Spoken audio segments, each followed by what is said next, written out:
Hey everyone, this is our first episode of the podcast that will bring you to the capital of Bosnia, Sarajevo, where over 20,000 refugees and migrants have passed through this year.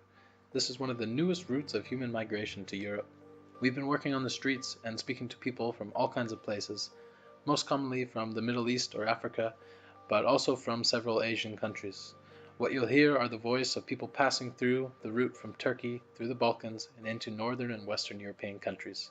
Our aim is to let the people speak and to show that each person in migration is unique, not just a number, each with a different story and reason to be here. The interviews purposely withhold names for the speaker's own safety and have been edited for clarity and length. This is the migration crisis into Europe from travellers themselves. This is the Balkan route. Where are you from?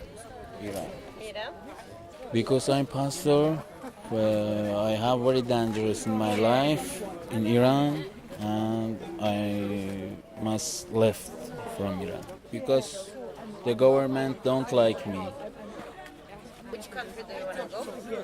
and I'm going to now maybe Germany, maybe Sweden. I have document from UNHCR because before I was live in Turkey for 3.5 years, but they don't move me to other country. Just say me you must waiting, but they don't know.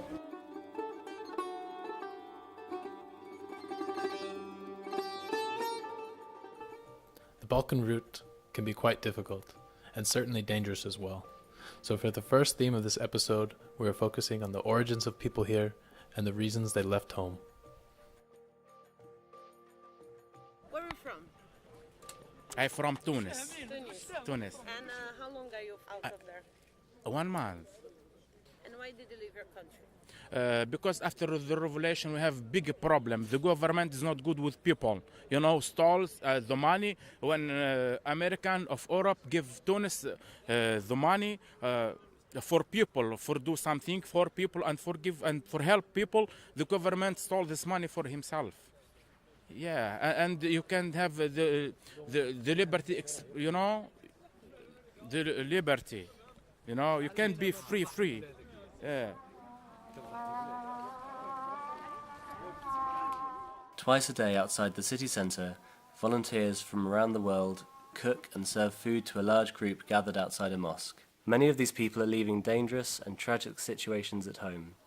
Whatever the reason for being here, they are all now in the same situation, looking for food, clothes, shoes, doctors, and shelter in the now frigid start of the winter. It's here that we will listen in. How long are you out of your country? I don't know. 3 years ago I'm coming here. 3 years. Yes, And why did you left your country?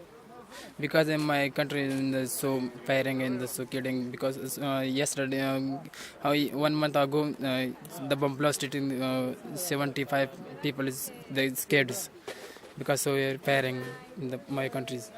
And what's happened? Why you decided to come and do the game? Because I don't know what I'm doing in my country. I have not working in my country. I want to go and I working in the Italy, in the France, because I want to be become in the future. That was a man from Afghanistan leaving home because of war and violence. And now we're going to hear from some people from Pakistan and another from Afghanistan just before they leave for the Croatian border. So why did you leave Pakistan? Because there is not what poor country, but great country, because I live there, I born there, I love there. You know, my parents live there. And because job there not, no work is big problem. So that's why I leave my country. Which parts of Pakistan? Pakistan, Punjab. Punjab. Yes. Okay. Punjab, Sam? Yes. Punjab. Everybody Punjab.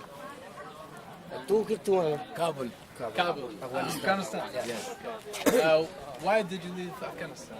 आपने अफगानिस्तान को क्यों Because I leave Afghanistan In Afghanistan, the war, big problem.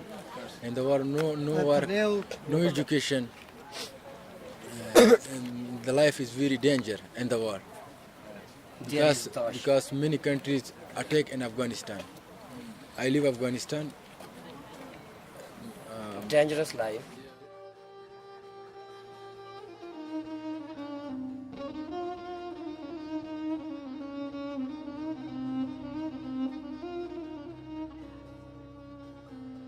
Kurdistan. It's an area that stretches across Turkey, Syria, Iraq, and Iran.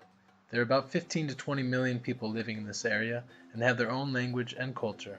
It's the largest ethnic group without a country.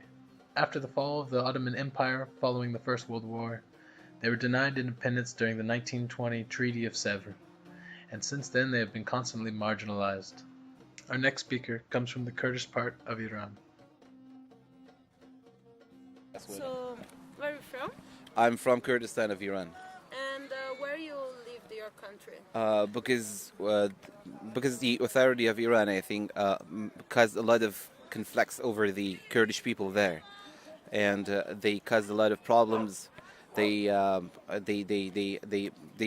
to, I think, get Kurdish people rid of every right. Yes, and Kurdish people are trying to get their rights because the authority doesn't want them to be Kurd. They wanna assimilate them. Yes, and they prosecute, execute Kurdish people. For example, about a couple of weeks ago, Ramin Hussein Panahi, Zaniar Muradi, and Luqman Muradi were executed by the Iranian authority, and they throw a lot of missiles and they set up a lot of missiles to the Democrat Party in Kurdistan. And there are so many conflicts between the Kurdish people and the Iranian authority. I think because the Iranian authority system is a kind of dictatorship, and I think the leader of Iran is a dictator, dictating all of people to be their followers, and there is no freedom there, there is no liberty there, and no people are at liberty to do what they want, and I think something like these. Yes, that's it. And what you were doing before? I was teaching English in Iran, and I was an English teacher, and I was fired from my work because of my ideas, due to ideas that I had before. It was I was oppositionist, I think, yes, and my ideas were in opposition of the Iranian authority. Yes, they are religious, and we have got a kind of religious conflict together. Kurdish people are Sunni and they are Shiite, and there is a conflict between them. It is not like that. I think even there is a kind of identity conflict between Kurdish people and the Iranian authority, I think. So the people he was speaking about that were executed, according to the Unrepresented Nations and Peoples Organization, 3 Kurdish activists, Ramin Hussein Panahi, Muradi cousins, Zaniar and Logman, one which was a member of the Kamala Party of Iranian Kurdistan, were sentenced to death on October 25, 2017, following a trial which NGOs such as Amnesty International and UNPO. The trials of all 3 men were grossly unfair. They were denied access to their lawyers and families after the arrest, and all said they were tortured into making confessions.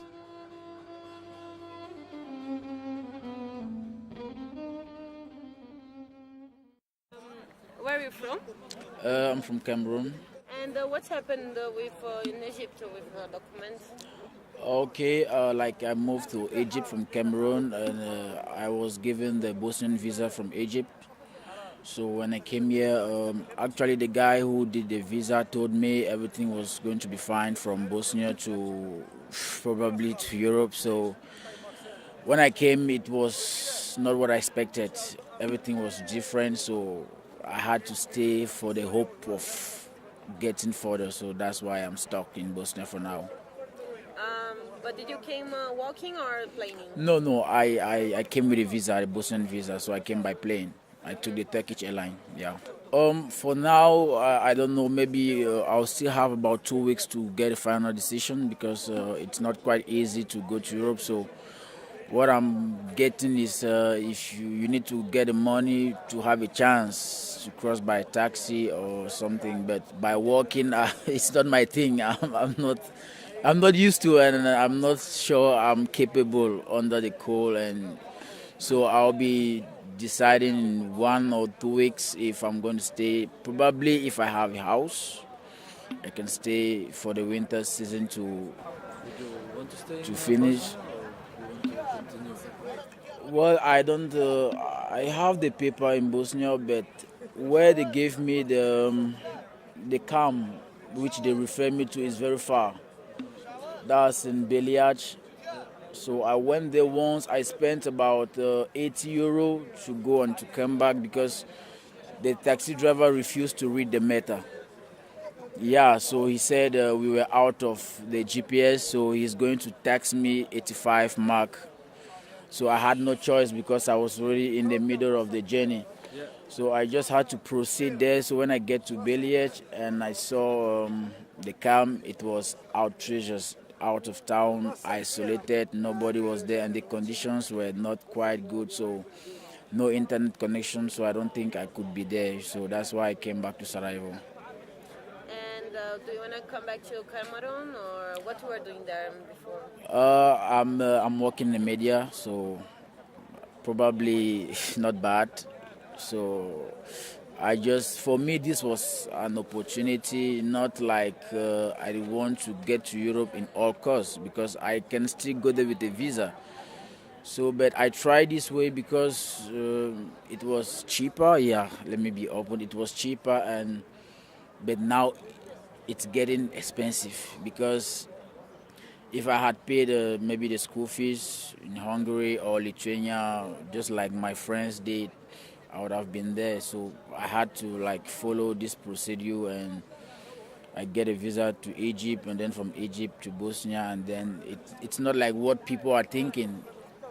So they think the border are open to 2015. You just know everything is closed now, so it's very difficult.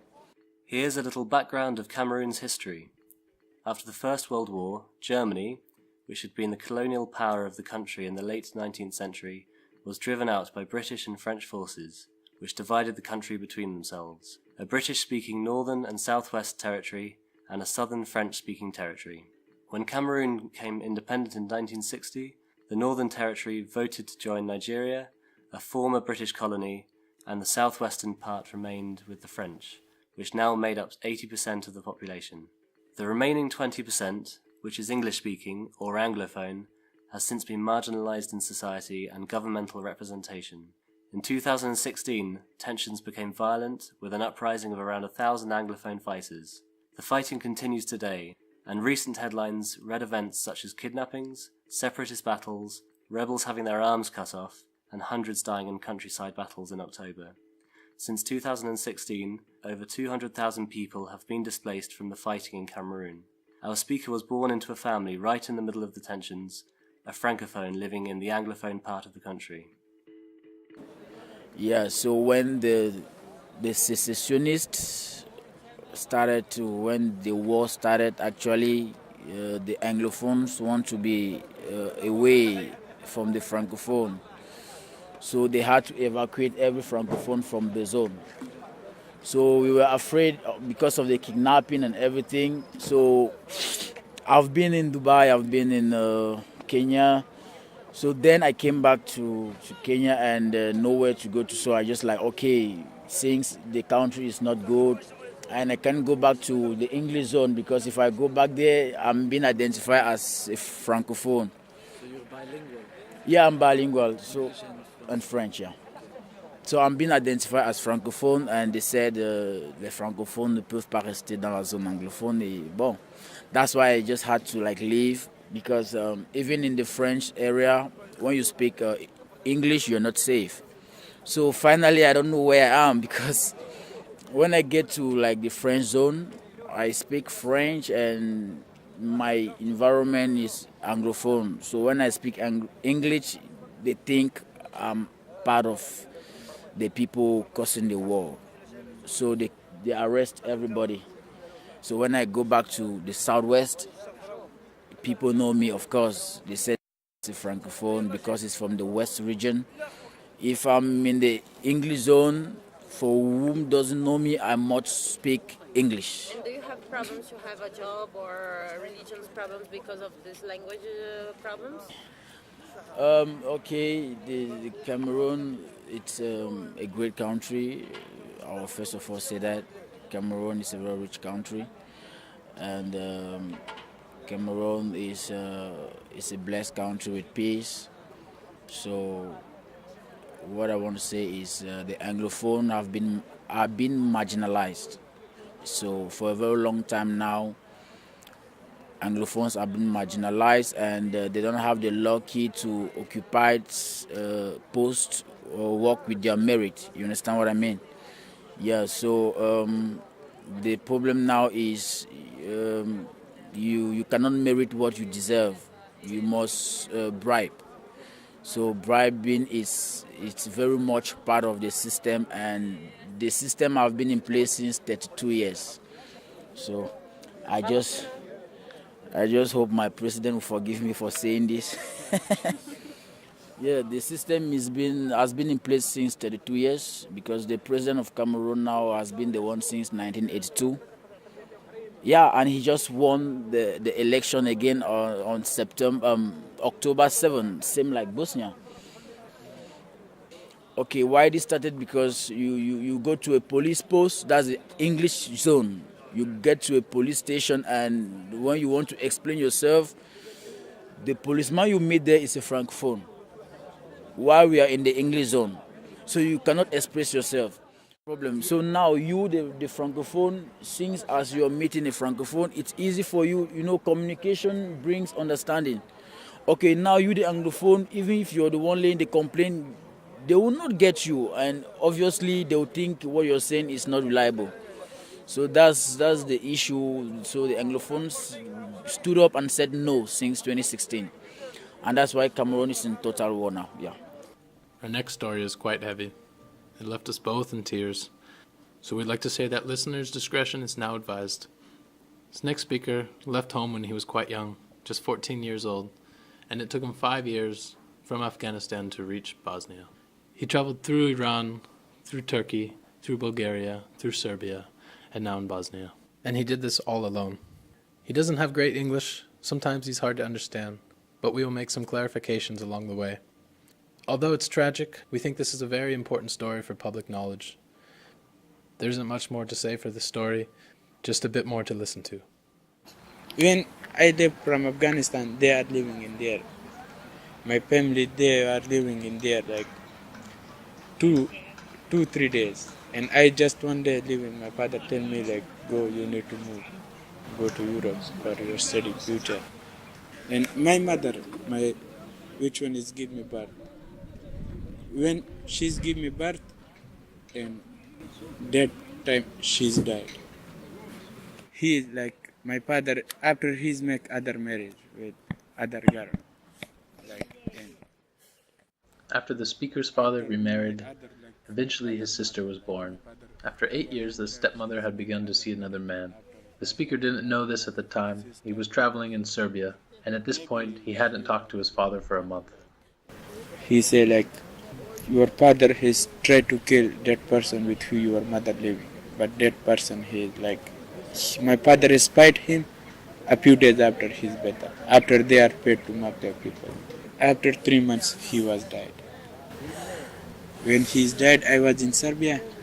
One person is coming. They show to me my father picture, and they tell me like, you know this person. I tell them like, yes, I know, of course, he's my father.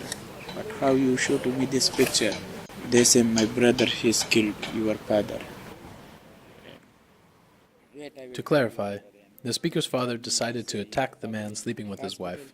This man was connected to the mafia and put a hit on his father, and apparently the whole family as well. The father was attacked with knives, ultimately dying in the hospital 3 months later. The speaker was in Serbia at the time, and strangers approached him with a picture of his father, saying that their brother had killed him. Then they attacked, robbed, and chased the speaker as he ran away, promising to finish him off the next time.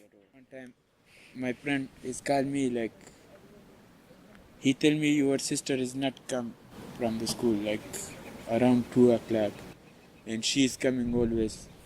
I call him like, okay, you need to ask in the school, like principal. She was present or absent in school, and that time he was in other city. He didn't come, and my sister is going alone. When she's going, somebody is took kidnapped. Where that? In Serbia? Pakistan. In Pakistan. It's Pakistan. Like I'm come alone. To clarify again, while in Serbia, the speaker's sister was abducted on her way to school, eventually left on the doorstep of his friend's grandparents' house. My friend is called me like he say your sister was absent, like she didn't come today to school, and like I see register is absent, and I called to him, and he showed to me my sister. She was dead, and I broke mobile, like I trash, like this, and like my feel so like I broke table. In that time I was in room in house, like I broke table. I broke so much things, and like after when I thinking like I say who's broke table, who's broke this bed, who's broke mobile, like who is coming what? I thinking. After I going outside, I find other mobile, and again I call to him like I tell him like how like this. He say I don't know. Today morning time somebody is coming and they are knocking our door, and he say my grandfather has come outside like. He say like my grandfather is say so loud like coming outside, and he say like when we come outside your sister was somebody's put it in a ground. You understand?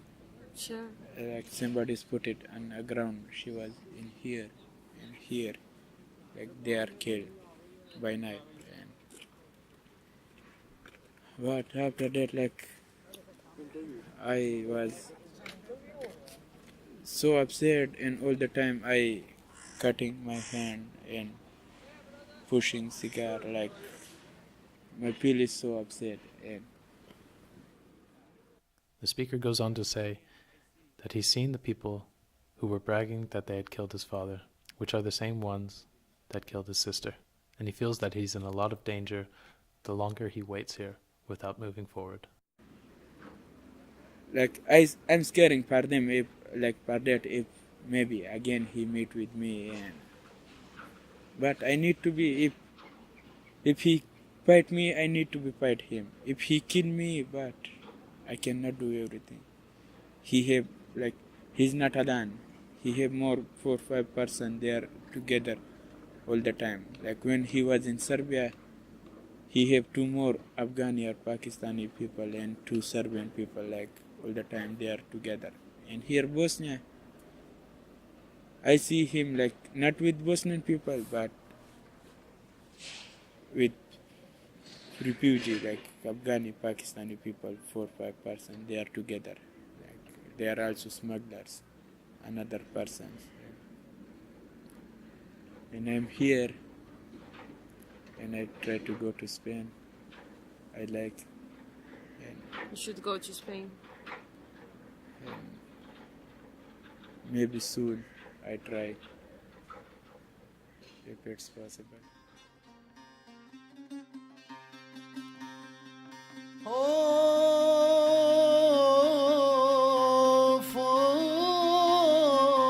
dilimin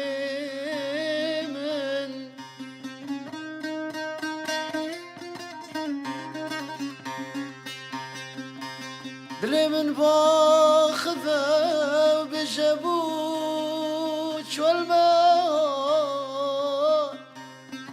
On our next episode, we will return to the meal distribution in Sarajevo, talking to people about the next journey through the Balkans, different methods of traveling, alleged police beating, and hear what crossing the Croatia border looks like.